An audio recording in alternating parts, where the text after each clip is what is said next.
Welcome to Dissecting Tyrone. I'm Jason. I'm Brandon. And today is episode 10. There's no manual for this. Yes, sir. Man, guys, I think we're going to have a good one today.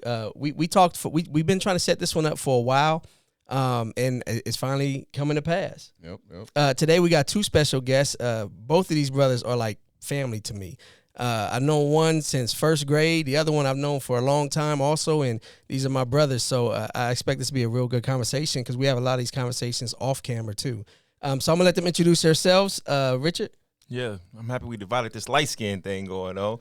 Richard Webb, community leader, father of four, widow, and brothers to all four people on the screen. Yes, indeed. Definitely. Toot?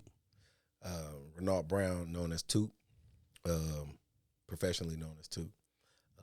Father of three, widow as well, and I would consider myself a community leader in my way. I work in the shadows, but also, I'm a shadow worker. Hey, let me ask you this before we start, because like I said, you like family to me. You know that. Yeah. Do you want to go by Renault or do you want to go by Toot? Toot. All right, because if you guys don't know, people who's not from our area, Toot is a pioneer in the music scene here. So anybody that's in music, been around music, been a fan of music, and in Omaha, Nebraska, you know Toot. Like he was the face of a movement here. But anyway, so today the reason why I feel like the episode is so big and so important is because it's called There's No Manual for This. And we're talking about how when you plan life and it doesn't go according to plan. Absolutely. I think this is real big because not a lot of people talk about the grief or something that you go through, a big loss when it comes to relationships, and picking up the pieces, trying to heal, and just refine yourself so you can get back in this world and I guess find some sense of normalcy. Yeah, and I want people to know up front that this is not a comparison of pain. Right. This is not a conversation that's going to be, well, my grief is like this because I got divorced, because there is a grieving process with divorce. Yes, it is. But you don't physically lose that person. Right. Because both you fellas, gentlemen, have lost wives. That's again, I don't want to compare the two, but that's a deeper, bigger grief process. And, we wanted to talk about that today. But before we do, I knew both of your wives, and both were absolutely amazing women. So I want to give them a little honor and just have you guys speak a little bit about who they were or who they are. Richard? Yeah, I'll start off. My wife was a Proverbs wife. In the story, outside of being my rib, she was my partner, a joy of life. She was a 6-time breast cancer survivor, but she didn't let none of that hold her back. She got 2 master's degree, got a doctoral degree, was a great mother to our 4 children, still a great mother to our 4 children, created a foundation when it comes to her business, when it comes to her legacy, whether it was in the school classroom, whether it was in administration from the school district, or whether it was in her child care center that she co-founded with her sister. She was a light to the community. And a lot of people have always said, since my wife has transitioned, grateful how great of a man you were. Well, I will tell you, I wouldn't be nowhere close to the man I was without her being the woman that she was, and how she continually uplifted me, believed in me, supported me, and guided me. My wife was truly a blessing. Man. You know what? You said dang near everything I would say. My wife was a Proverbs 31 woman. Man. She's a Ruth. You dig, it wouldn't be no Boaz without no Ruth. Man. You get what I'm talking about? Mm-hmm. So, she was my Ruth. Toya was a beautiful woman inside and out, and the inside showed more than the outside. So, with that being said, she was a great mother as well. She was a leader in her right. She loved modeling. She taught others. She was an inspiration. She did hair. She was just a crafty woman all the way around. Anything, she taught me how to just be my own brand. Yeah, she was the rock behind me. Amen. And made me elevate even from my thinking. From where I was.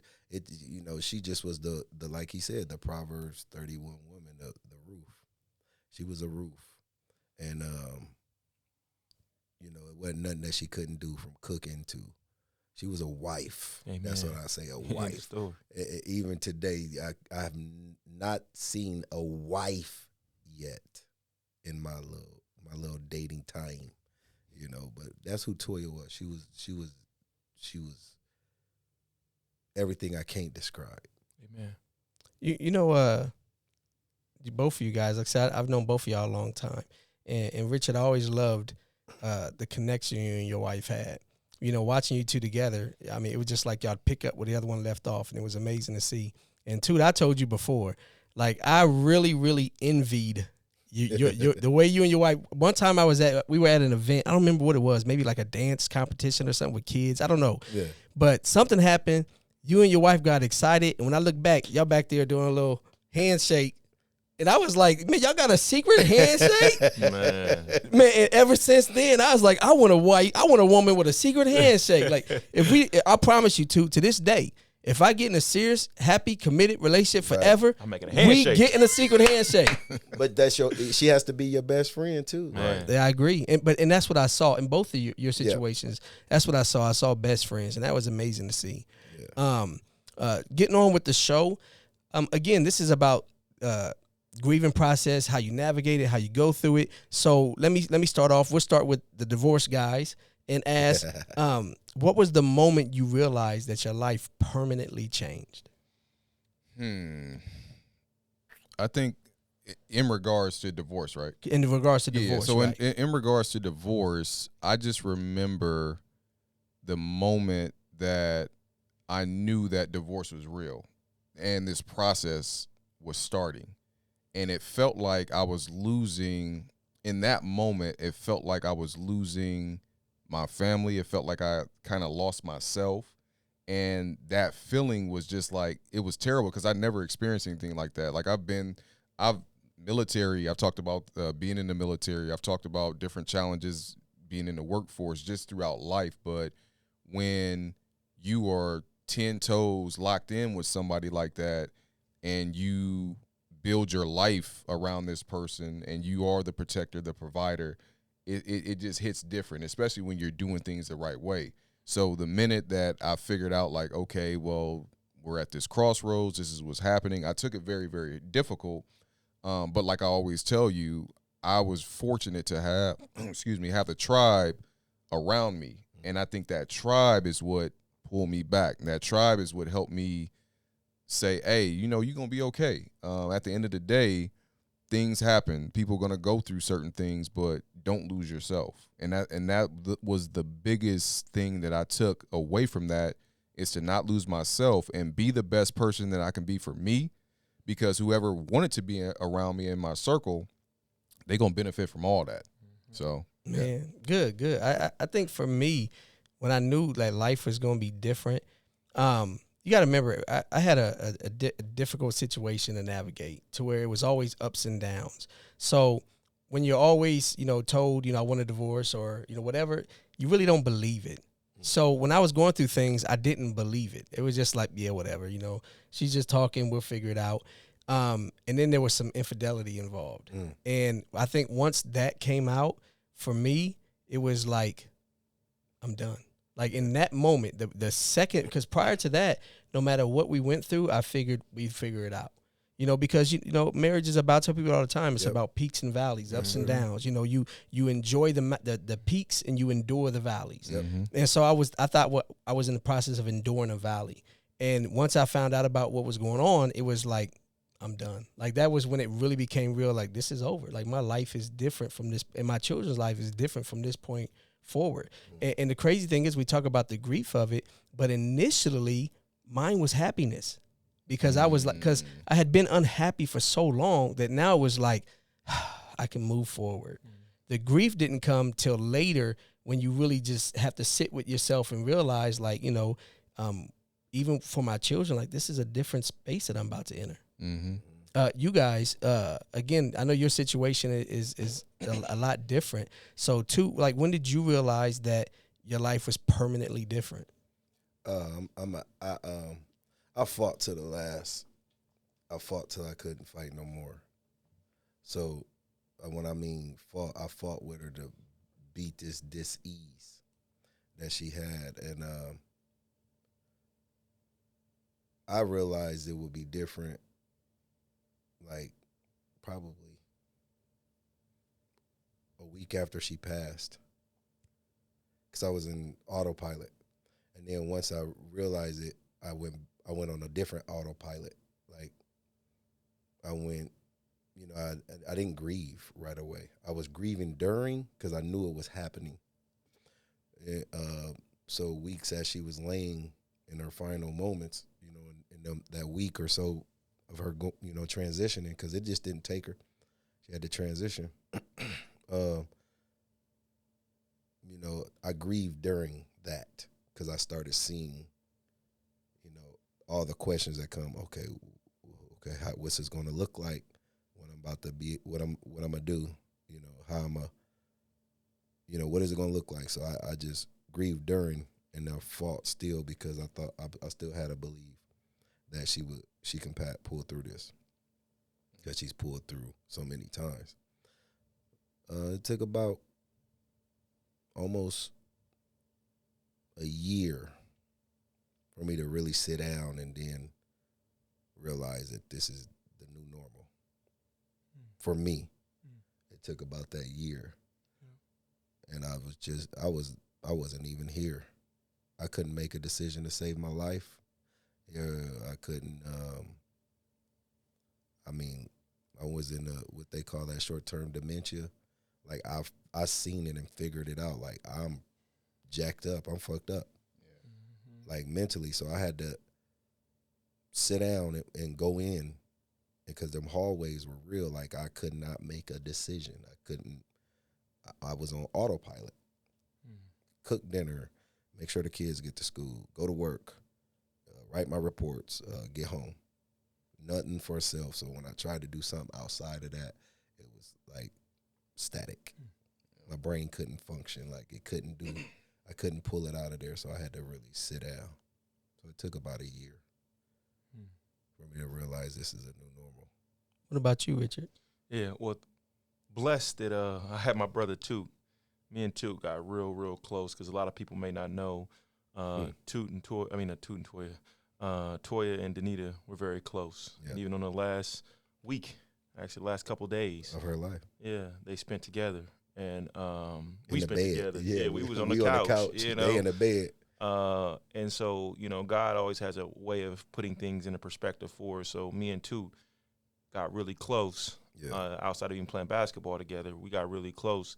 And Toot kind of helped me navigate through a lot of this right away. I mean, I was talking to Toot a lot. Like, Toot would be an open door where I could just call, and he would already know. He could just hear in the voice what was going on while we were going through, while my wife was still here. Yeah. But if I look back and I think about it, day 366 was the day that I knew that my life was changed forever. Wow. Because there's so many different things that happened in that first year. But I could always have a space to go back and say, oh, this is day 3. You know what I'm saying? I've never seen this day without my wife. This is day 17. I've never seen this day without my wife. Yeah. This is the first Christmas. This is the first Thanksgiving. This is the first anniversary. This is the first day we met each other. This is the first childbirth day. And then 366 was the first, or the second of the first.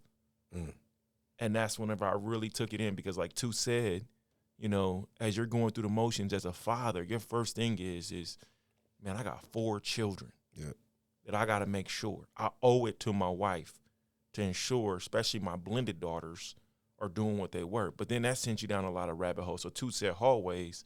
What he means by that is, you know, we had a blended family. And so then you start working and say, hey, I want to make sure my daughters are good. But then you forget that you also have, you know, a son and a daughter that, yes, it may not be their traditional real mom, but Danita was a part of my kids' life for all of their life. Right. So it impacts them the same, right? So then you're going down that hallway trying to solve that problem, because I'm a problem solver.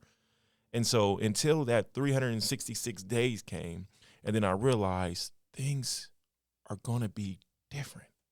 And I have to be able to adjust to be able to have all those caps, whether it's being a father to all 4 of my children, whether it's to long live her legacy through scholarships or being able to support my children where times are needed, or whether that's just being a pillar in the community that I need to be, because at the end of the day, where me and Danita connected the most was through our religion.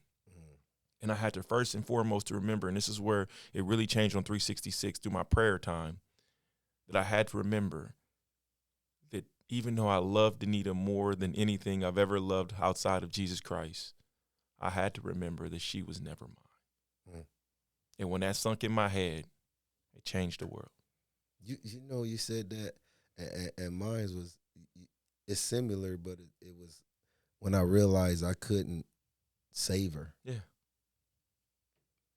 You know, that when you say I realized she wasn't mine, I realized I couldn't save her. I had to move. This is my favorite saying because I had to sit down and really think about it when I was really, that's why I said I mourned during.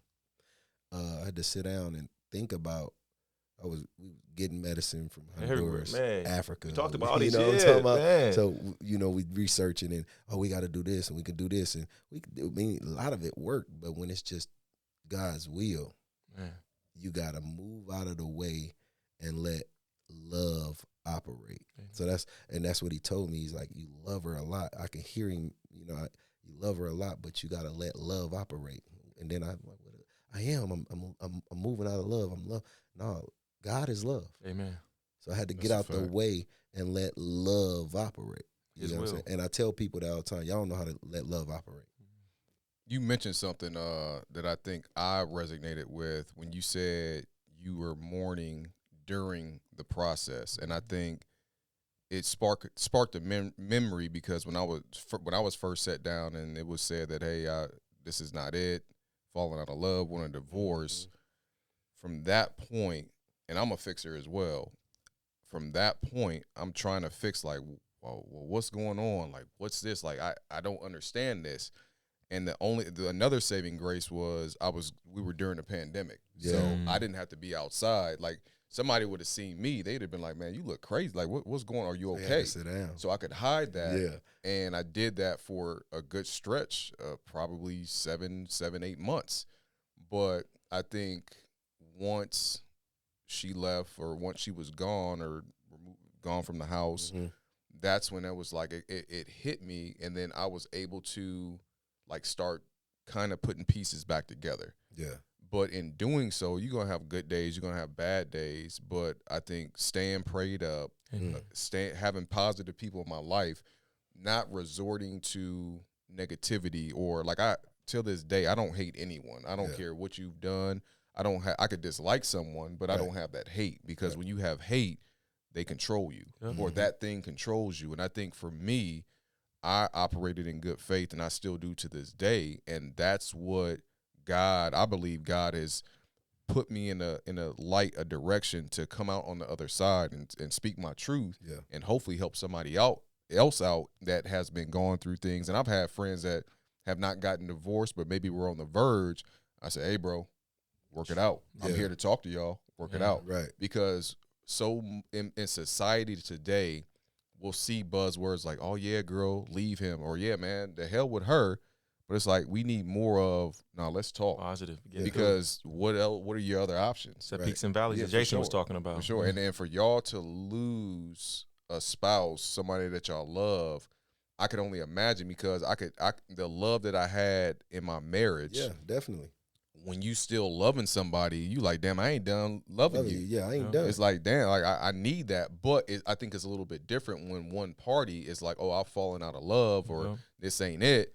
Eventually, you can kind of get over that. Oh, there's no question. I mean, that grief. Oh, sorry. Yeah. I was going to go ahead because that's 100% when you talk about that grief. You know, I think the biggest thing that I've had to really navigate, right, outside of just what this new normal looks like, is the grief of like, I didn't lose my wife on bad terms. Right. Like, I lost my wife whenever we were the deepest in love. Man. Like, there was nothing that could come. And I'm not saying we had a perfect marriage. We didn't have a perfect marriage. And what I mean by that, let me be very clear. There was no infidelity at all ever in her marriage. Thank God. But because we put God at the center.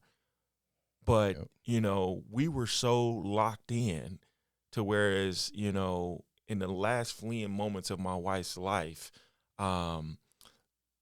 it had to be a work of God that got me as close as possible for me to act on the next thing. And I won't go into detail what that was.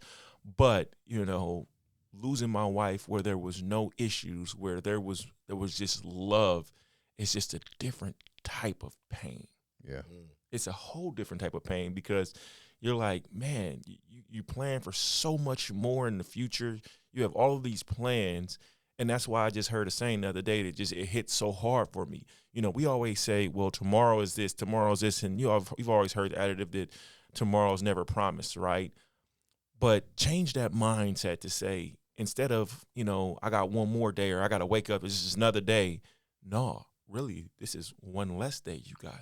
Right. One less day to get to your goals, one less today to show your love, one less day, like you said, Brandon, to not hate. Yep. Let me ask this real quick. Like when I went through my divorce, like I loved my wife with everything that was in me. Like you said, you know, on my end, there was no infidelity. I never had an inappropriate conversation with another woman. Like I was a faithful, loving husband, and I gave her all that I had to offer and didn't get it in return. And there was a time where, and I have strong faith. Like my faith is my superpower. However, we all have our times. We're human. And I had those times where I was like, God, why don't she just love me back? You know, did you fellas, all three, this is to everybody, did you have that moment of time where you just asked God, like why? I've had moments in my marriage where we were, in the beginning, you know, it was beautiful when we got married. But when we were coming together and our worlds were coming together, you know, when them worlds clash, it clashed. Amen. Because they got to mold together, you know. So it's going to be some friction. It's going to be some. So those that say, "Oh, it was just beautiful and peaceful," we all know that ain't no right. You storming, know, in any relationship, everything. Right. Yeah. So you know, I've had moments where I'll be like, oh, "I'm out of here." I had moments where I was like, "Man, you get on my nerves." Man. She had moments where she left and came back. I got on her nerves. You know, these are the, like you said, the peaks and the valleys, right? So in our valleys, we let love operate. That's it. Because when love operates, love always wins. I'm sorry. Love always wins. So when you love, and that love is, you know, you got to add God in. That's why it's God, man, woman, or Father, Son, Holy Spirit. It's a Trinity. You know, man, woman, child. We kept God at the peak. Which is why I wanted to know. Did you question the why when it happened? Yes. So, like why I got to be dealing with this? Why? And then you know this what he do. Verily, verily, I say unto you, my child. You get that tap. Like, you see, yours might have been different than mine. My tap was, be patient. You know, I'm going to add this, you know, because, you know, your situation is different than his. His is different than Richard's. Richard's different from mine. And versus all of our situations is different. The main thing about it is, you know, when you did question, and we all question in some manner, regardless of what we've spoke, it was due to what we were feeling. And see, that goes back to the flesh. See, our feelings are, you know, just like when he told Moses, go speak to the people, speak to the rock, bring forth water, right? And I'm just making it short form. But Moses went down and his emotions got involved and he struck the rock. You get what I'm saying? 100%. The water came forth still. Yeah. But what got him in trouble was his emotions. He acted in his emotions. So we are asking questions emotionally, right? But you can do that. It's when you act, you know, like act off of that. And then that's when all the craziness Yeah, comes. that's 100%. when it comes. So God allows you to question them, that why it is, and he's going to tell you, just be patient. He's going to show you, and it's all going to come out, whatever it is. Yeah. So yours came out to be, he had to show you, son, this is what's going on. So that's 100%. Now this is your choice. Where I'm at with it too, Jason, because I questioned. But then that's where I got my answer, right? That she was never mine. But also what God, and this is kind of how he does to me, he was kind of smacking me around whenever I was in my prayer time about this, because he said, did you forget, 14, 15 years ago, the doctors only said they gave y'all 3 years. Oh boy, they only gave her 3 years. They didn't give her 3 at all. They didn't give her a year. It in the spot, but she done made it 10. Man, 100%. Danita, the same thing. You did? They gave her 3 and made her have 11. He said, "Did you forget that, son? Did you forget? Because you questioned me why. Did you forget that? Did you forget that she's mine? Did you think because you love her this much? You love her more than me? You think, thank you. You love her. Man, listen, God in my prayer closet was smacking me, right? But I go back to something you also said, Jason, and I was thinking about, and this is not comparing grief at all, but I did question myself in this. I had questioned myself one time, would it have been easier for me if we did divorce? Because at that point, like you said, in your situation, you had so much love. How come she couldn't give me the love? That's your out, though, right? In some spaces, because she didn't give me the love, I understand it takes 2 to tango in there. With me, she gave me the love. And like Toot said, every ounce of me was like, I'm saving her, even to the point where they told me that she had nothing left. I said, I don't care what y'all say. Words have power, and she got everything left. Indeed. Because she got the Father, the Son, and the Holy Spirit, and she got faith, and she controlling the room. You can't tell me nothing, right? And so just the thought process of questioning God and how God came back and really smacked me in my face and told me all of these blessings that he continued to give whenever I thought I had 3 years. You know, he gave me 11. I wanted to say something to what Brandon, you said that time. You answered him, but you said something, man, that's been, you know, when you said you had that surrounding around you, that community, See, everybody don't have that. That's a fact. Hey, I was fortunate too. Richard talked about how you helped him through the situation, and you were his community. Who did you have? This is what I'm talking about. The ones that should have been my community wasn't. So you had those that I made sure I was available for Richard, and I told God, this is crazy that we, you know, it's not all a spirit, because I'm not, I'm flawed, so I'm not trying to sound like I'm doing the best thing every day, you know, by myself and by God, because I'm not going to act that way. But I told God, I said, God, I'm just available, right? But he already showed me Richard when we was on the couch together. And so each time, like he said, he called, I could just see it, and it was vivid. It wasn't like something I had to, you know, and so I would let him talk, and I'd say, yeah, you're here, and you're here, because I could vividly see it. In your community, basically, y'all had each other when y'all were in that hospital, starting your healing. Right. So my community, for me, was, like I told you, I ran everyone away. I'm going to be honest. I ran everyone away. On purpose? On purpose.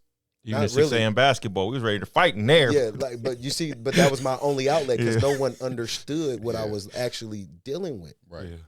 Until you go through it. Right? Rich was soft with me, but he wasn't. He still let me be, and we'll bump chests, we'll yell, and he'd be like, bro, I know you know, dealing with it, you know, and I'm like, you know, it was an underlying understanding, because if I wasn't in that basketball group, I'd be fighting all over the city, right, to play basketball, because that's where I used it as an outlet and my music. But what I was saying, I didn't have what you guys say you had. Now, people tried. I'm not going, and it irritated me too bad. You know, like people that got a divorce. A divorce is just like a death, you know. I don't want to hear that right now. Right. Not at all. Completely different. It's a different thing. You know, you're going to be able to see that person. Y'all might be able to reconnect. So, or even like they said, their father, mother, moment, brother, sister passed away. It's not the same. It's not the same. Situation. That's who you laying with. Yeah, every day. So what I wanted to bring to you, like when you said that, I'm like, I'm glad you had that that support. I had the support. I'm not going to say I didn't.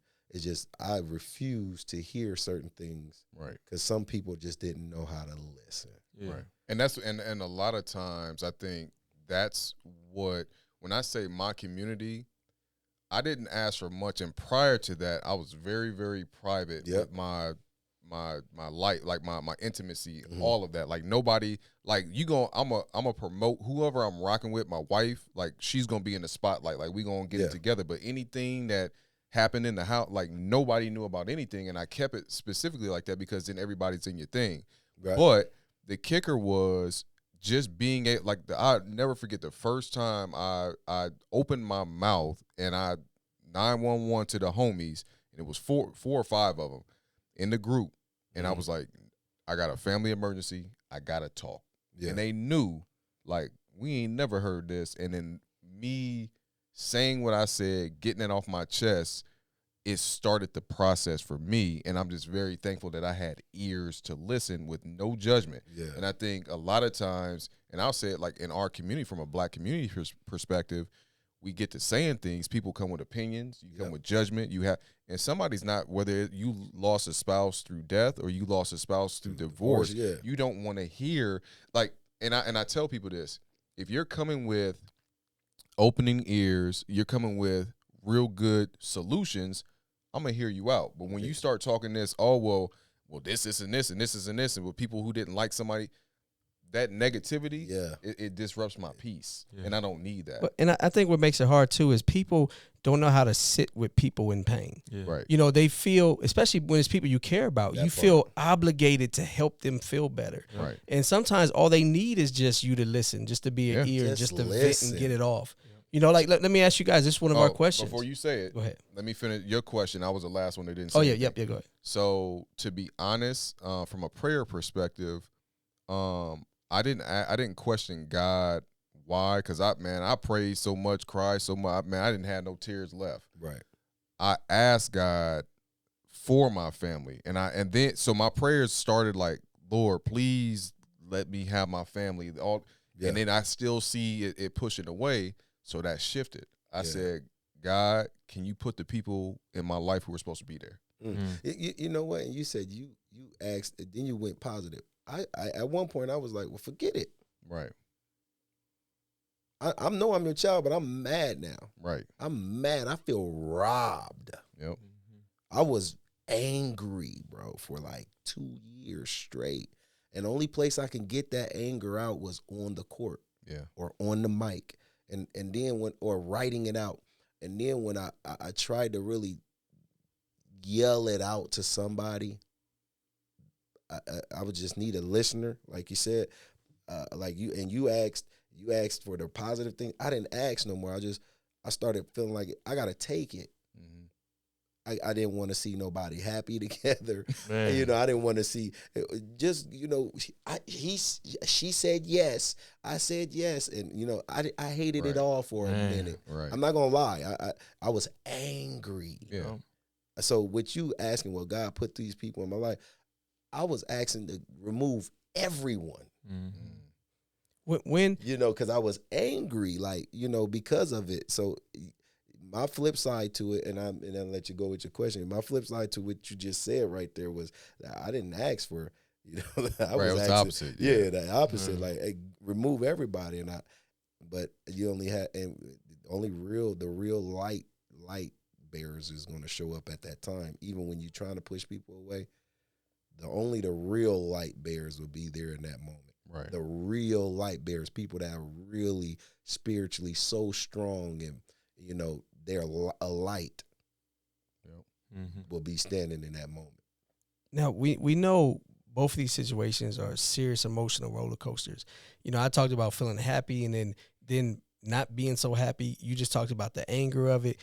Like, when did you finally be able to sit and begin the healing process? Like, the anger's gone, the questions are gone, and what did healing look like for you? Again, from all perspectives. Like for me, I know for me, healing became with acceptance, like accepting the fact that my life was different now, accepting what happened, and then therapy. I advocate therapy so much, you know. So when did the healing begin for you guys? I'll start with you, Brandon. I think the healing began with me, to be honest, once I start putting up boundaries, and positive boundaries for me. So like, I think I'm an open book now, but I think going through the situation, in the heat of the situation, my ex at the time, I think she had moved out, and it was one of those things where I still, in my mind, was like, man, I still want her back, all these different things. So it was like she would kind of come and go, pop up in the garage, things of that nature.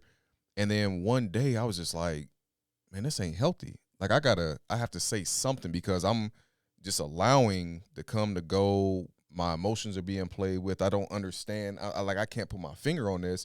I'm like, man, I'm thinking maybe everything is going good, and then boom, I may ask, and it's something else, and it's like, okay, let me start putting up a boundary, and I put up my boundary. I was like, hey, going forward, this is how it has to be. Like I need to regain this, and it's not to be mean. It's so I can start developing and having my own peace. Once I started putting up boundaries, and it just wasn't with my ex, it was with people around me as well. It was and I started thinking, I was like, you know what, I actually people like there this. sucking At work, the crazy thing is at work, like I at the time, and I'm not saying I'm shucking and jiving by any means. I'm pro Black to the core. Yeah. When it comes to taking care of people, when I was in corporate America, but I started looking at things different. I was like something I may have tried to, like if I had an interaction with a higher up and it was not favorable, when I felt like there were some racial undertones, I would address it, but it was like, then I have to think about my career, all these other things. Once I started putting up boundaries and I got familiar with HR practices, I was like, you know what, I'm going to use this to my advantage. So going forward, this is how we're going to operate. I'm going to be respectful. You can get out of pocket. I'm going to go this route. Yeah. And then now I'm setting it up so we're doing everything by the book. Right. So I put up boundaries in the workplace. I put up boundaries in my life. I put up boundaries with family members, things that I wasn't going to tolerate anymore. Yes, sir. And it's like I took a piece of me back, and I felt stronger. They gave me the fuel. So now it's like, you can come sideways. I'm going to address it. I could be still tactful, but when I cut you off, it's a wrap. It's a wrap. It's a burrito. Yeah. What about you, Richard? When did you give yourself permission to heal, and what did that process look like? Well, I think I'm still in a healing journey, right? I think it's going to be continuously because, once again, I lost my wife when we were in deep, deep love.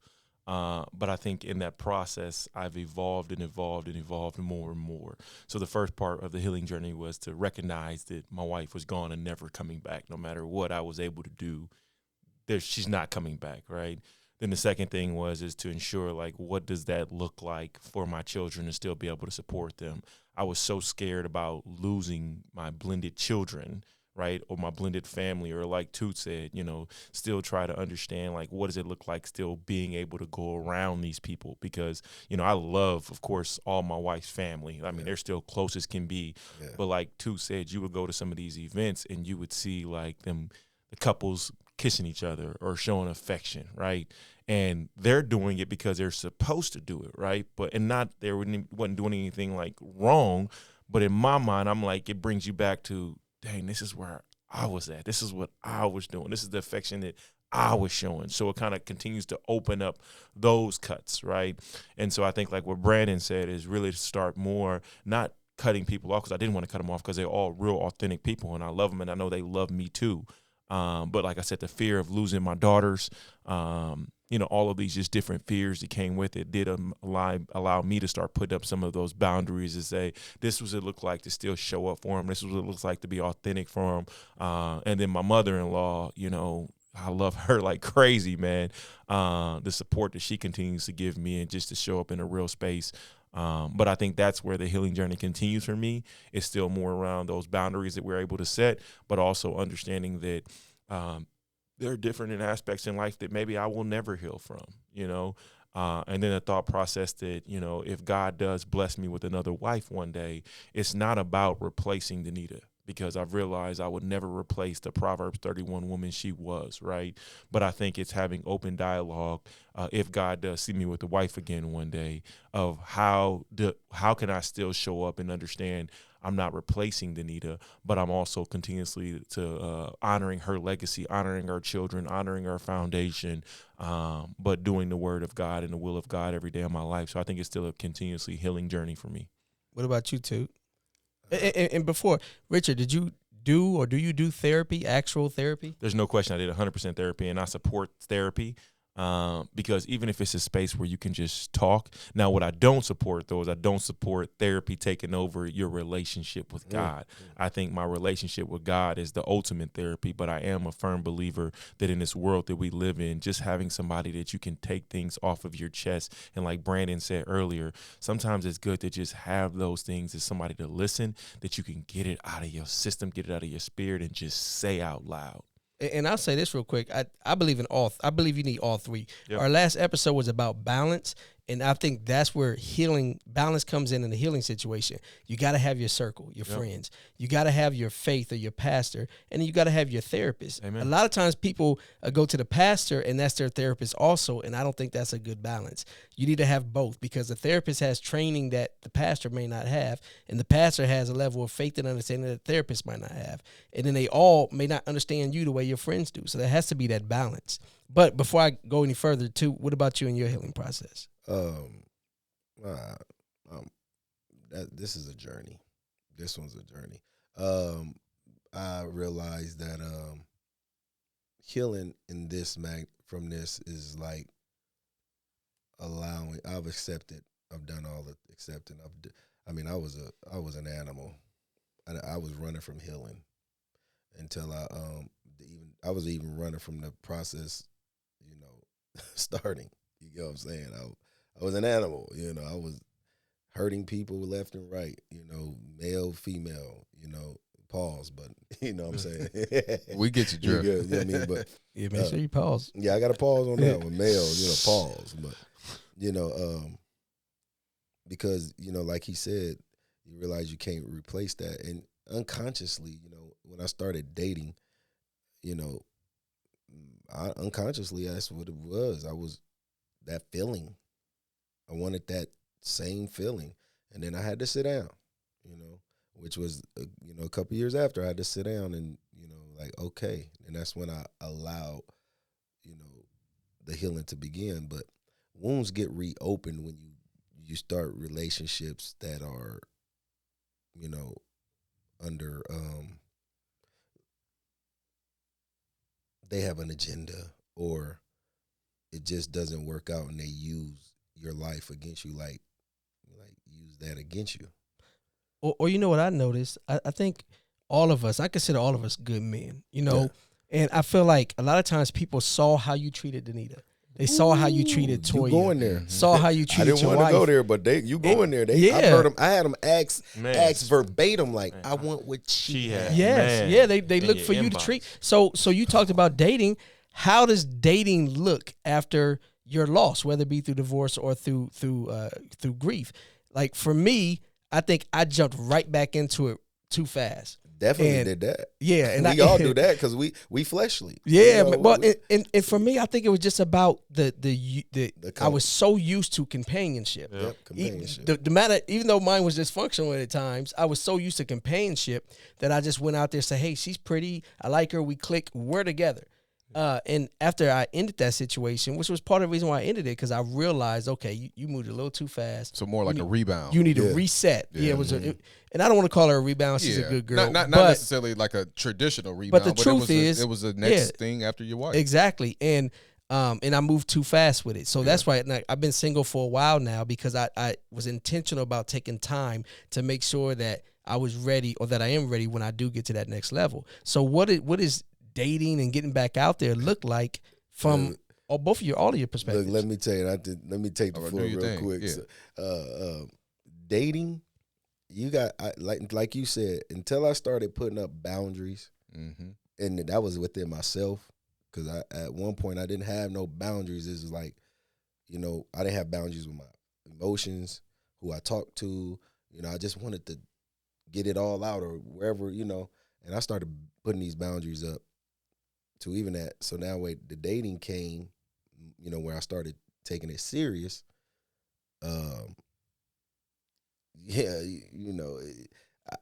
at a point now where it's just like, hey, I don't want a relationship. Yeah. I'm working on me. I love the company of a woman. I'm a man. I'd rather have the company of a woman than a man any day, or my homies any day. Pause. The company of a woman. Hey, I had to throw the pause in there because you switched it to homies. But there's guys that be on the game, they hit with the homies, whatever. I like the company of a woman. We can play, have some tea, we can have a conversation, whatever. But dating now is like, I do what I want when I want. My boundary is, hey, if you can deal with that right now, cool. If you can't, okay, we could just still conversate, and there's nothing else. You know what I mean? That's where I'm at in the dating game, because I know I'm not ready to take care of a relationship. I don't want to take care of one right now. I'm taking care of myself. Right. And because I had to put them boundaries up for myself to even realize and accept that, you know, I lost a big chunk because I ran so long. So maybe Richard didn't run as long as I ran. I ran from it. You know what I'm saying? I was, every chance I got, I'm out of town. You know, I'm leaving. Thinking I'm leaving stuff behind. Changing my furniture. I changed the house around. I bought a new house and got rid of everything. Did it all over again. I ran for like 2 to 3 years before the process even really tackled me and then said, yeah, you got to sit down. And I bawled like never before and wailed, and then, okay, I got that out. Had a relationship, okay. It pushed me, and then I said, you know what, I don't got to get remarried, so we can take our time. I can push this back, you know. And that woman, she, you know, she had the makings of a wife, and I'm like, hey, you know, let's take our time. You know, she didn't, you know, she probably had some things she still need to work on. Still cool to this day, but you know, that didn't. I canceled Christmas on it for me. Like, I don't got to do this. Next relationship was like you said, you know. So I'm done hurting people, you know, where it comes down to, because Do you feel like you weren't ready and that's why you were hurting people? no, I'm gonna say this. I'm ready for whoever's ready. If you're ready and I allow you in like that, you should be able to take it all, but not to utilize certain things as a weaponize my life against me. You shouldn't do that.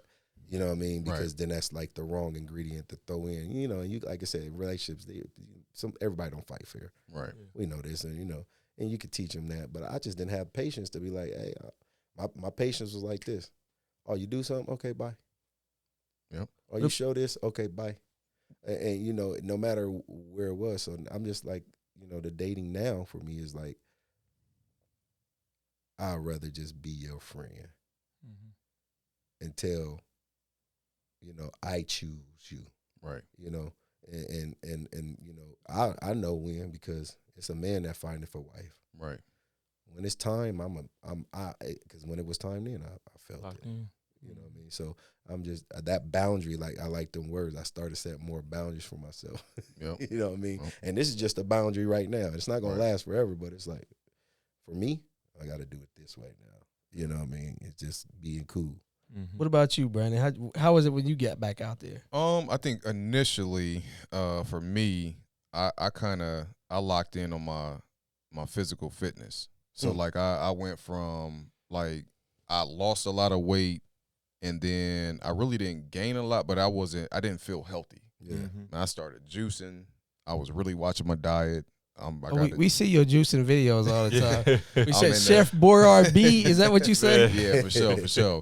I got a gym in my basement, so I worked out. Plus, I go on base. So like, I really, really locked in. But from a dating perspective, like, you initially, it's like, man, I'm back out here. Like, I've been out the game for 15 years. Yeah, man. 15 years. It's terrible out here. It's horrible. And I'm looking, and I'm like, it ain't the same because it doesn't feel genuine. It's like, back in the day, you could have an interest in someone, and you don't have to. It may be some other cats that's like, yeah, I want to get, but she kind of choosing on you, you choosing on her, and it's like, all right, cool, this is what we on. We both blinders to everybody else. Yeah, now you gotta compete with the whole world. Yeah, it's the workforce development. And the thing, something as simple as, and I've seen it in the dating game, like as me dating, I'm like, man, this is just crazy.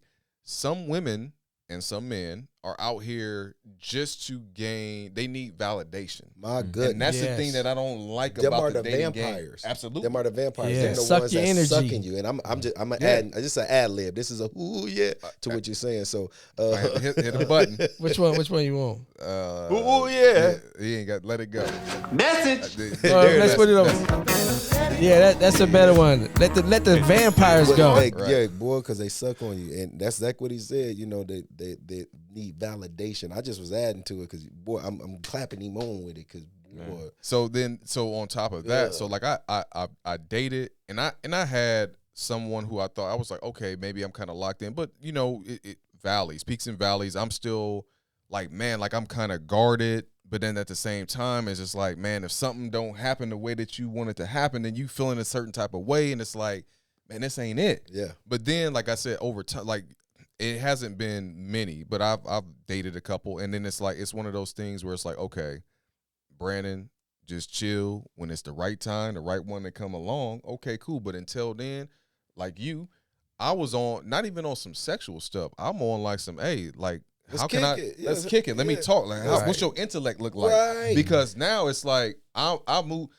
And I'm not even I ain't on no bragging or nothing like that. All four of us. It's one of them things where if we really wanted to put pressure on someone, we can more than likely we can get it. Yeah. But it's moved past that because now I look at it, okay, somebody's looking at what they can gain out of me, and I don't even know what your agenda is. I'm gonna come straight up on some, hey, I'm interested in you. This is what it is. I got my own. Hopefully you got your own. Indeed. But you don't know what the hidden agenda is. So trying to fight through that, and then you see certain things, and it's like at some point you're like, all right, cool. When God puts somebody in my life, and I know, like you said, when you know, yep. It's like, all right, cool. You get to know someone. You check. You do your card facts on folks. Definitely. And you start seeing what it is, and it's just like learning to date myself, love myself, and then whoever's going to be in that aura.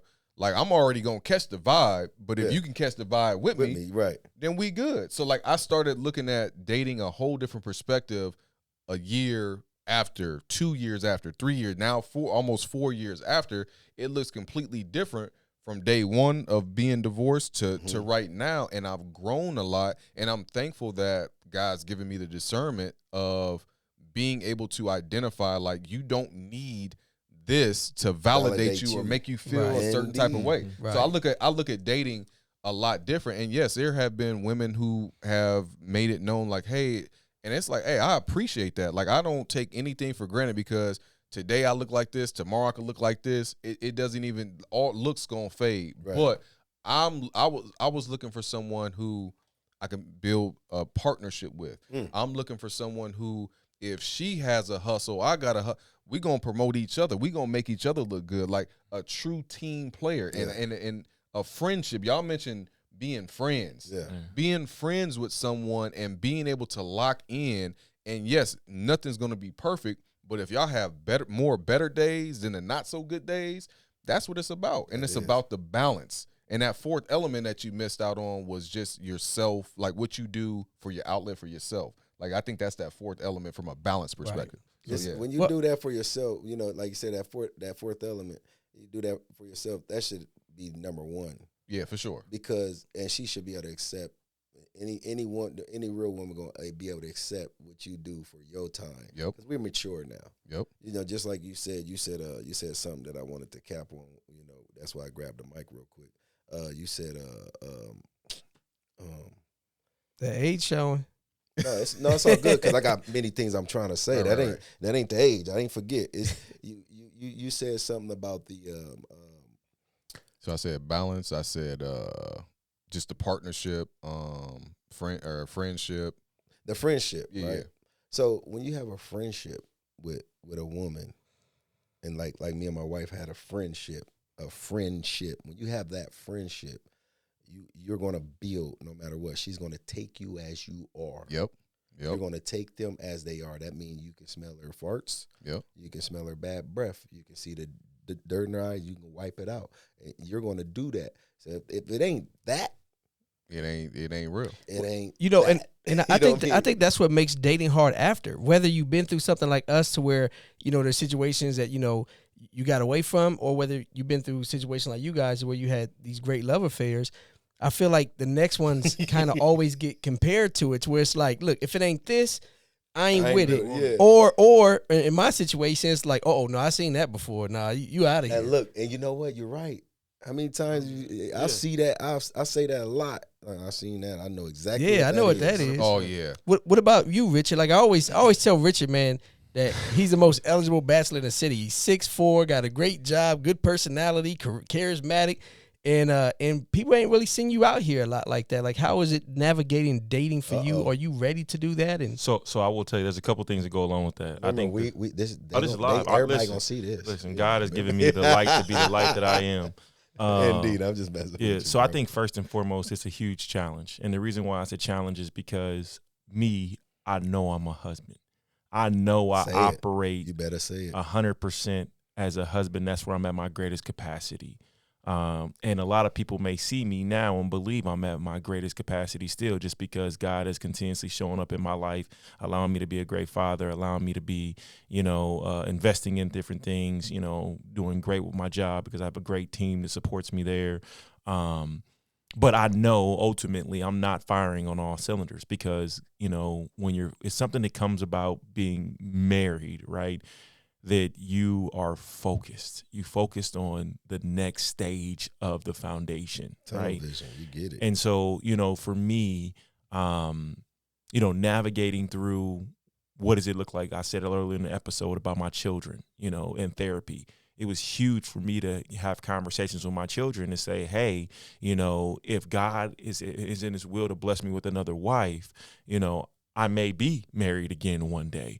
But having that conversation with my children, especially because I have 4 children that are 21, 22, 19, and 14. If I'm out somewhere and, I'm engaging or talking to somebody, the last thing I want is I'm having dinner with somebody and my children to come up on me and, this first time interaction, seeing someone with me out at dinner. So it was key for me to even have conversations with my children and say, hey, like, what does this look like? Or publicly, if I want to go and talk to anybody, what does that look like? Or even giving myself permission, right? That kind of sounds weird, but giving yourself permission, right? Because ultimately, what you always say, Jason, is the number one bachelor, or whatever the case you may see, that also brings a lot of negative attention, right? Because then you got people that looking like, okay, well, like Toot said you're a lottery earlier, ticket. Oh, man. Yeah. But not only that, like what Toot said earlier, bro, my wife died July 25th, 2023. I buried my wife in the beginning of August. This is so crazy. You had people in your inbox between July 25th and the beginning of August before I laid my wife to rest. I had them at the memorial. Just in my inbox, and a lot of them was like, you're great. God is going to continue to give you. But then you would have some that would have capitalization if you need anything. They being bold. And I mean anything. And then I had one woman in my inbox who knew my wife. And I wanted to act. I wanted to lose my job. I wanted to lose everything. Because this woman said, I loved how you loved your wife. How can I get you to treat me as you treated your wife? Man, I got houses offered to me. Hey, that's bold. This was before my wife passed away. That's disrespectful. And I'm talking about even to this point today, and I'm looking at the camera, because even to this point today, like I blocked, I wanted to jump, I wanted to call, listen, I know Teresa, I know Ray Lynn, I know Sharita, I know Beverly. None of them. Yeah, listen. Because they all got hands. Listen, they would have tore it up, but the respect I have for my wife, there was no reason to do all that. It was more focused on, making sure my kids were great. But I think all of those things put me in a position to where it's just like, dating is just unique. And, I have engaged and talked to some women, and things of that nature. But through this healing process, what I felt even more, and this is where like I feel like God is shaping me even more, I've realized the value of peace. Man, hey. And that's really like, there's like, because when I first thought about like, okay, God, how do you want me to do this going through therapy? Like, how do you want me to talk to somebody? I had all these like deliverables that women had to have. They couldn't want no kids, right? They had to live in town. They had to have a relationship with God. They had to respect, my value that I had in my wife, and they had to make good money, because I was like, listen, ain't nobody about to use me for what I got or whatever the case that me and my wife created. But then I started realizing like, all of these things didn't mean nothing if I can't have someone who's my friend. If I can't have someone who brings me peace. Because even me and you had conversations about this, Jason. Like, I necessarily don't need no one that has a 7-figure salary or 6-figure salary or anything of that nature. Why? Because God has blessed me to be able to do the things I need to do for my children and for my foundation. And even if I had a girl with no job, like, God has blessed me to be able to provide for our household, right? Doesn't mean I'm going to go that direction, because you got to have some mindset, because then it goes back to comparing. What did your wife have? Your wife had grit. Your wife had the ability to be your partner. Your wife had the ability to support you and motivate you to go out and get what you needed to get, right? So, like, I started looking at, okay, women had to have this, not necessarily comparing right away, but it was a characteristics that my wife had that I wanted to keep on if that's the direction that I wanted to go. Right. But then, like I said, all of that subsided, and this is through the healing process that goes back to like the ultimate peace.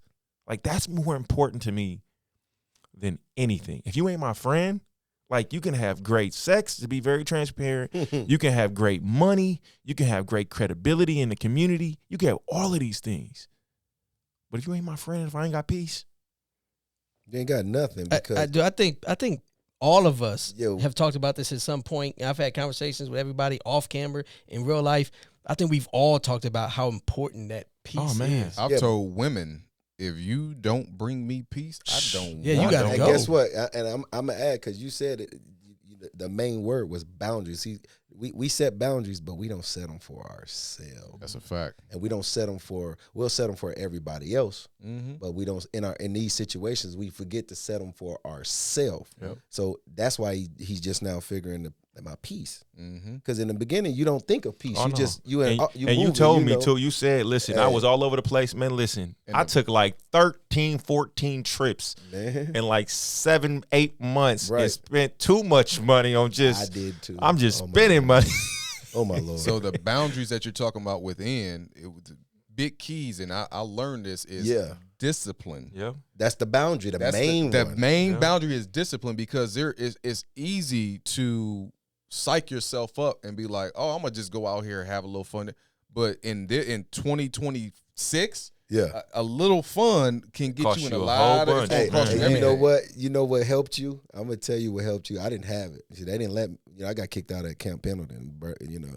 So you had a different training. That's true. It's a beautiful thing, and it's not a it's not a one up or nothing. It's just you had that discipline locked in, an extra level, because we all play sports. Yep. We all had discipline, but you had a different level of discipline that you can go grab, right? That's true. Where you had to kind of recognize it quick, because it's like battle. Oh yeah. Now you're in fight mode. You know what I'm saying? Fight to flight. Yeah. So now you put certain things in place in your brain. Like boom, I got to do this. Boom, boom, boom, boom, boom. And where we in my situation in us, we're civilians. We're strong. We got God. We got faith. But there's a lot of our feet hit the ground. You know what I'm saying? And I just be transparent and honest. My foot hit the ground, and I went to. I'm thinking I'm fighting. Yep. No, I'm running. Yep. You know what I'm saying? Every weekend, I'm running somewhere. I'm gone, right? I was gone. I was out. And Houston, the funny thing Dallas, that you said, right. It's funny because 23, I did a lot of traveling, but the difference was I did some travel for myself, and I went and did like some self vacations. See? And then the kicker is a lot of my boys. A lot of my boys are prior military as well. Yeah. So we went to Colombia. I've been Boston, all these different spots. And it's funny because the iron sharpens the iron. So we went, and it was a fellowship. That's what we playing dominoes. When we went to South America, Colombia, we had Passport this nice bros. little spot. It wasn't even on no passport. Oh, bro okay. I was about to say. No. It was on some real deal. Like we fellowship. Like the trip was about the fellas and trying to ignite each other's mind. Yeah. Okay, what you That's want? usually not what Colombia's for. That's so what I said. That's what I said. Passport bros. No, you're absolutely right. But from that perspective, so you would have to know. So that kind of started like in 2019, where we picked a city each year, and it was a fellas trip. I think 2021, it was a fellas trip. So like we hit here, it was like I think Atlanta was the first one. That's when I start getting myself back, because I'm fresh off this like now. Her being out of the house, going through the divorce process. Then we hit another city. Then we hit another city. So it was like 3-4 years in the making. And anytime that we go, it's like we're going to unwind. We're going to have a good time. We're going to chop it up and talk about some real stuff. But it's also centered around that piece, because each and that last one of us, we go through something and we here to talk. We here to listen. So I think that's what helped also. So getting back to what you were saying, just that structure, because a lot of them prior military, some still were in the military at the time, and it definitely helped, because we had this goal in mind, like, okay, it ain't all about this. What's really going on? And then that also opened up just more talking and getting things off. And I'm gonna run something by you. Like if I'm like, oh man, I'm doing this, man, you tripping, dude, because you need that. Yeah, you need that. And you got to be able to be receptive of. Yeah, I was tripping. Yeah, Yeah, 100%. but a lot of times men are. And For one sure. thing you talk about the trip, man. Me, Richard, one of my best friends, Bam. He kind of knows Richard too. No, me and Richard always go back and forth because he like that's my brother. No, that's my brother. But we started this thing called the Tours Takeover because our birthdays are all in the same week. We're a couple days apart, and it went from us. Yeah, you better believe it. It went from us to I don't know what 7 of us. Man. There's a bunch of us now. I don't even want to hear about. I missed that. Listen. April coming up. Listen, Where man. was the last one at? Houston. So and when I was say in Houston, I seen some of y'all in the airport. man, listen. Yeah. When I say it was a movie, Man. and it wasn't about women and sex and it wasn't about that. It was about fellowship, brotherhood, kicking it, taking over, laughing. Man, Let laughter be the medicine. Man, Just having a Jason great let time. his hair blow in the wind. I was shaking it. I was shaking it. Hey, we rented these little. Hey man, don't put it. Ain't that funny? Bring the microphone back. You know what? I Put did the microphone away. That's the burn. You wrote at them slingshots. Richard is not the most eligible bachelor. He's a horrible human being. No, but it was a movie. We went at these Slingshots. Those slingshots, Yeah. man. We on the interstate blasting music. When I say it was just felt so good to be with your brothers, and some of them And living. And I was mad at first actually because I was like, man, why y'all inviting everybody, man? This is us. But when I got down there, it Lil was Wayne, Lil Wayne, Ron 2. Man, when I got down there, I said, man, hey, them brothers are my brothers now. Like Man, it was. And that's how it is. We open it up cool. too, but I think at the end of the day, it's still about finding the community where you're at, and sometimes we have to take things back because all of us going through or experiencing some type of grief. Yeah. You look at the circles that we had then, and then Look at some 'em now. of them are not here. Exactly. Some of them may still be here, but if you are trying to go and evolve and be in a positive light, I don't care if you could have a friend that you was friends with for 30 years, but if they ain't in alignment, I got nothing but love for you. Yeah. But we got to elevate. If you ain't elevating, bro, I'm sorry. I'm Gotta here. separate the Facts. boundaries. Yeah. Right. Facts. That's in every level. Every too. level. Every level. Family too. People, Yes. people in Yes. your life for a reason And and a season. Absolutely. You know, and that's why I always hated when that Drake song was out, No New Friends, and women would be like, no new friends. I'm like, man, I want some new friends. Yeah. Definitely. Because that's how you elevate in Yeah. life. That's how you grow. And sometimes, man, we hold on to friendships that don't serve us anymore Man. because we have history. Man. Sometimes those need to be history. Absolutely. And get them out of there. And I ain't a big, I ain't a respecter of title. I'm talking about, cousin, friend, like you said, Yeah. homie, day one. I ain't a respecter of title. We brothers, we brothers. Right. We locked in. We locked in. If Yeah. not, hey, I love you still, and Yeah. I'm gonna, continue my journey. Yep. Yeah, like you said, some is gonna be made to be history. Yep. That's what Definitely. they are. Before we get out of here, because we a little bit overtime, man, but this is, I feel like we didn't even cover it enough, man. I feel like because this is I think we need a part two. You're gonna need a Yeah. part. Might I'm gonna need be it. honest with you guys on this subject. I'm gonna be so honest because it's so layered. This is an onion. This is an onion. This is a lotus flower. This subject right here is gonna take you a couple parts because just to even get into the hallways of the mind of the grief of this side of it is something needed to talk about. And the promiscuous side is something to talk about because you it's so many things to talk about with this grief, and then the grief of losing a divorce as well. It's an onion. Yep. We trying to put it in a nutshell. You'll never be able to do it. Well, and one thing people tell me all the time about me going through this divorce, same thing, women in the DMs throwing it, Oh, and man. I didn't take advantage of none of it. You lucky. Well, people give me people give me this type of credit, like, oh man, you're so amazing, you didn't do this and you didn't do that, but they don't realize this is my second divorce. After the first one, I did. Like, I was out here you taking learned coochie already. coupons. And Yeah, you done learned. Boy, it was like coochie coupon. I was like, give it to me. And You I was, done learned. yeah, man. And I went wild for a while. Mm-hmm. And I learned from that situation. So when I went through it this time, it was kind of like, okay, I know that didn't work. That didn't do anything but bring me more headache and grief. So I pivoted and did it differently. But I think, like Toot said, though, is like you said, peeling off that onion, because even in a situation like this, of course, when people see, especially like you go back to what you just said, everyone wants that validation, right? They'll look back and they'll say, what? Jason just got divorced. He got somebody he talking to already? Or a lot of people don't even understand. Yeah. So this is what people don't understand, though, and I'm sure Toot has had a lot of these conversations with Toya. And I had conversations with my wife of like, what does that look like?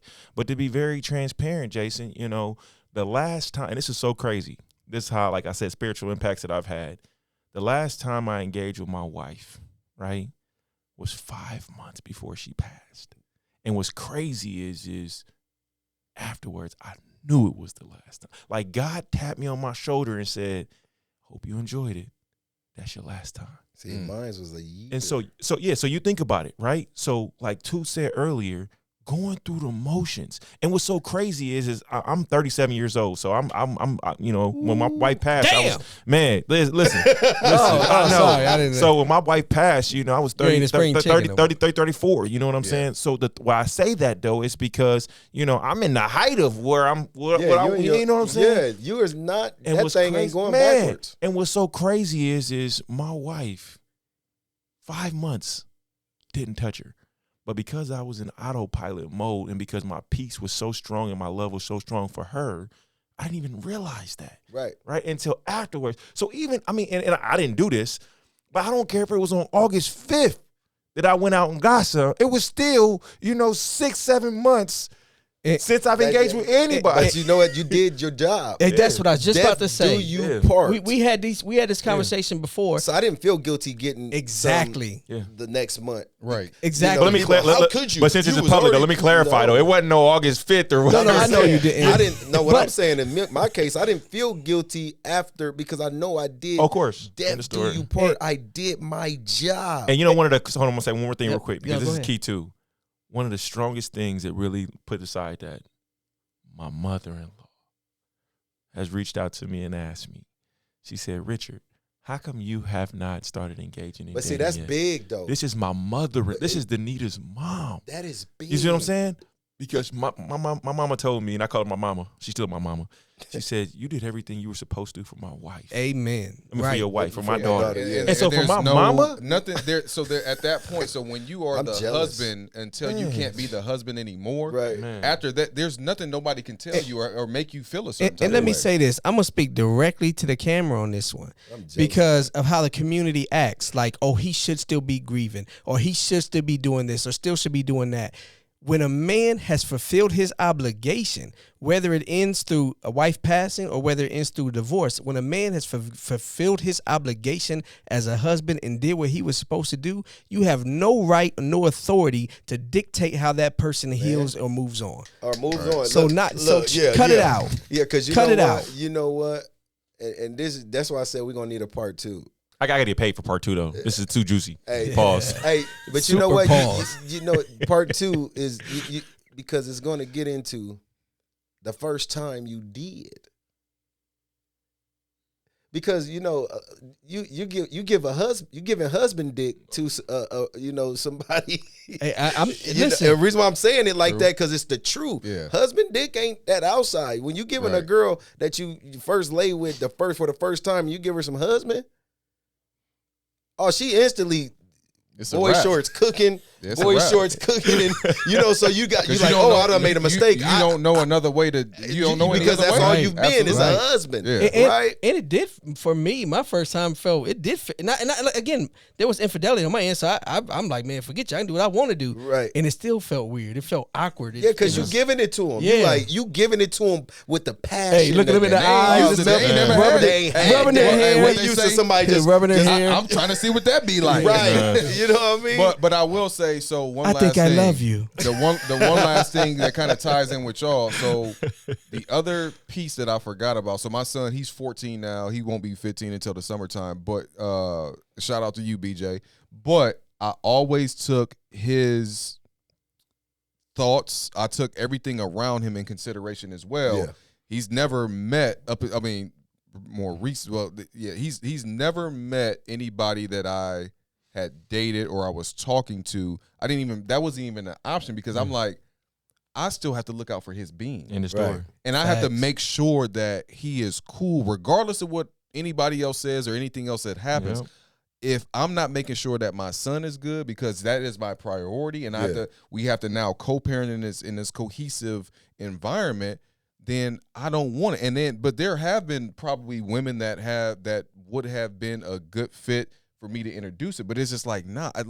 at that age, I think he was like around maybe 10, 11, somewhere around there. That's a very impressionable age. Right and I away. didn't want somebody just, they here today, gone gone tomorrow. tomorrow, And then they're looking like, oh, well, this is the norm. You and mom ain't together, and now you and such ain't together. So this is the norm. So, like, I had to, that was my main focus. And, like, now, if I get into something, a serious relationship, I think I'm at a point now where he can, I can introduce, and it's one of them things because I'm locked in and I ain't out here like that. Indeed. And it's just, I'm raising a young black man in society, and I want him to be in this world the right way. Yeah. And if I am talking out the side of my neck and he looking at me like, oh, you a hypocrite, then he could go out and do the same thing. And I don't want that. So y'all lucky. Y'all, it sound like y'all had to, I had to figure a lot of stuff out on my own. Facts. Yeah. You get what I'm saying? And get the certain thing that I'm like envious that you got a mother-in-law like that. Man. I'm gonna say my mother. That's an amazing woman. I'm gonna tell you, my mother-in-law is so strong. Envious of that. Yeah. Like, That's an amazing woman. Shout I'm out to her. envious of your support. But you know why I say all of that? Because everybody's, healing process, grieving process is different. Facts. That's the snowflake of it. Hey, with And that fingerprint. With that being said,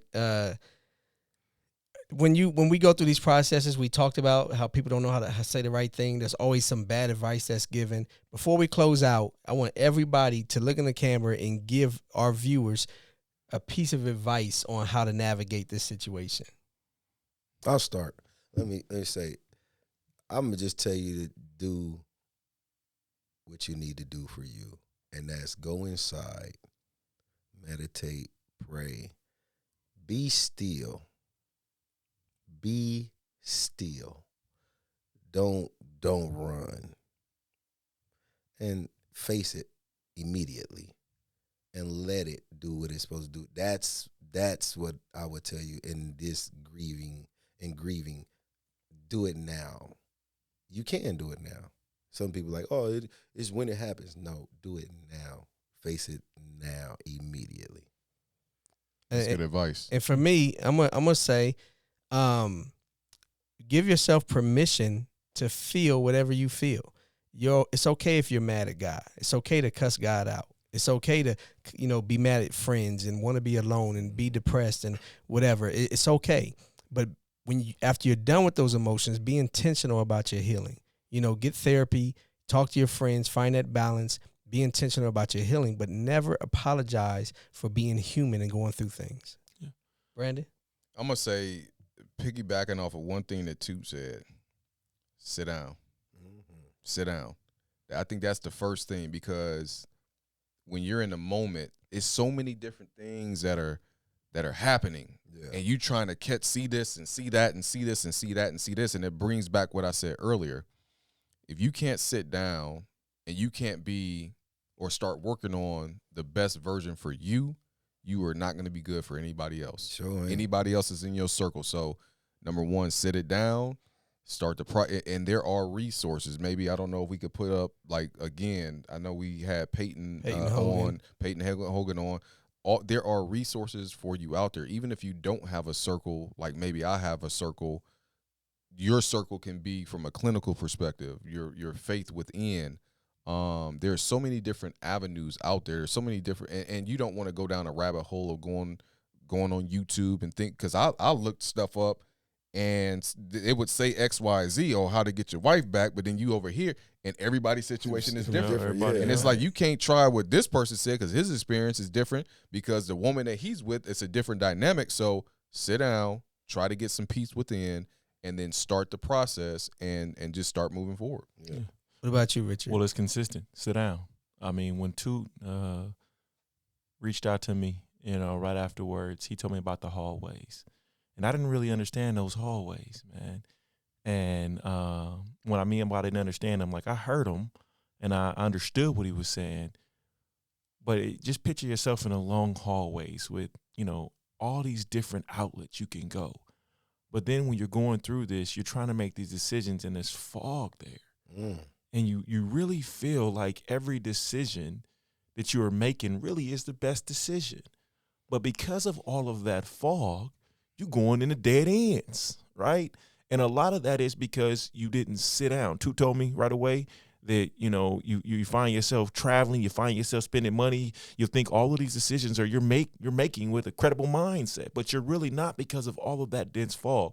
And what you really find yourself doing is you find yourself hurting a whole bunch of people without unintentionally hurting, because you believe you're making the best decisions and you find yourself hurting. And I don't mean just even relationships. I mean just in how you're moving, what you're doing. And from the outside looking in, it looks still really, really good. Yeah. But because you didn't sit down, all this fog is diluting the decisions that you were making. And I heard something the other day that was very powerful too. And it said, something along the lines of, when you lose someone that you're really, really in love with by death, right? You actually put up these boundaries that are artificial, but true boundaries that you're not even putting up to not allow you to really like people, not allow you to show affection, not allow you to show love. Even when you believe in your mind you want to, you'll start doing things unintentionally to push people away, like Toot said. And a lot of that is because all of the fog that's in those hallways, and every turn that you're making in the hallway is something that you should have just continued to go straight. But if you sit down from the beginning, a lot of that understanding will come. And to piggyback and to get y'all the show back, Rock Won't Cry just came out. My song called Rock Won't Cry. A rock ain't gonna cry out for me. So that's what this song is. It's out. It's basically, in a nutshell, what we kind of talking about is like some of the hallways I was dealing with and some of the things I deal with friends. I didn't mention personal stuff, but it's called A Rock Won't Cry. Go ahead and go get it. And American Idol this year, the winner, he sang a song at the end, and it was called Heal.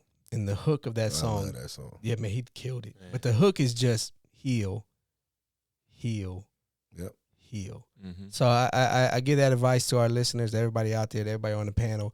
Just take time and heal. With that being said, we definitely gonna run this one back, and I get paid for the second verse. And there's women who've been in this situation also. So maybe by next time we'll have some more guests and have a little a blend of it all. That's why I said you're right, because boy, there's the man. We're gonna run it back. Please, we definitely. There's so much I didn't get to. No, we're going to run it back. Now, this is the final episode of season 2, so we're going to take some time off. You did. Get things together. Me and Brandon definitely like to rest and relax and re-strategize, so that's all going to come back.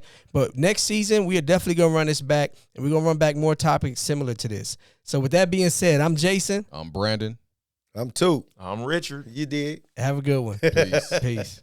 You better call Tyrone. Call. I was late. Gotta say it with the ugly face. Peace out, y'all. A rock won't cry out for me. When you feeling overwhelmed, you just gotta pray. A spot won't dry out for me. Too much of a full cup, I got you. I lighten the weight, but a rock won't cry out for me. It can't. No, it won't. A rock won't cry out for me. When you feeling overwhelmed, you just gotta pray. God lead the way. I believe you now. I see you now. Can't tell me nothing different. You showed me what it was. You can't tell me what it isn't. Took for granted what was given. You disrespectful, fake fucking niggas. I got my hands on some cheddar now. They say I'm big-headed cause I'm doing better now. Different versions of my past self, can't let them down. Disappointed in myself for even letting them round. This the product of what faith mixed with work look like. Wear my heart on my sleeve, look at it, nigga, this what hurt look like. Put people on, this what my turn look like. You ever dance with the devil in the pale moonlight? Never, nigga. A rock won't cry out for me. When you feeling overwhelmed, you just gotta pray. A spot won't dry out for me. Too much of a full cup, I got you. I lighten the weight, but a rock won't cry out for me. It can't. No, it won't. A rock won't cry out for me. When you feeling overwhelmed, you just gotta pray. God lead the way. I can read you now, I don't need you now. Took a little off my plate, I ain't gotta feed you now.